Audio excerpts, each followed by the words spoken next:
सिंधुदुर्ग जिल्ह्याची पर्यटन जिल्हा म्हणून ओळख आहे। या पर्यटन जिल्ह्याला चालना देण्याच्या दृष्टीने वैभववाडी तालुक्यातील नापणे येथे धबधबा ठिकाणी उभारलेल्या काचेचा पूल आकर्षणाचा केंद्रबिंदू ठरला आहे। या काचेच्या पुलाचे काम जवळपास 80% पूर्ण झाले असून अवघ्या काही दिवसातच या पुलाच्या लोकार्पण सोहळा पार पडणार आहे।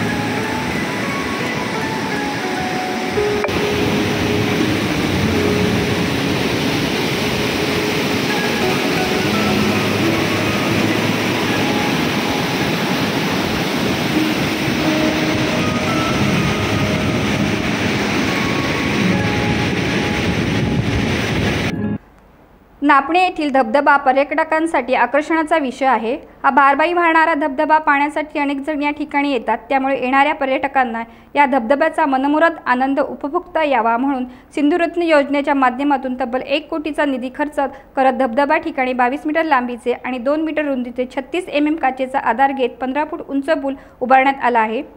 स्टीलचे रेलिंग, फुलपाखरू, प्राण्यांची चित्र, लाकडाचे रेलिंग हे आकर्षण असून यासाठी जवळपास 10 टन स्टील लागले असल्याचा अंदाज आहे। तत्कालीन कार्यकारी अभियंता अजय कुमार सर्वगोड यांच्या माध्यमातून फेब्रुवारी 2025 मध्ये या पुलाच्या कामाला सुरुवात करण्यात आली। जुलै अखेरपर्यंत पुलाचे काम पूर्ण होईल असा अंदाज असल्याने सार्वजनिक बांधकाम विभागाचे वैभववाडी येथील उपअभियंता विनायक जोशी यांच्या माध्यमातून या पुलाची उभारणी केली जात आहे।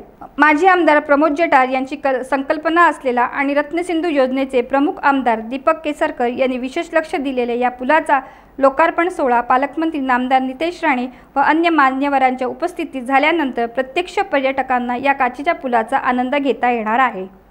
टाइम्स डिजिटलला लाईक करा, शेअर करा, सबस्क्राइब करा आणि बेल आयकॉन दाबायला विसरू नका।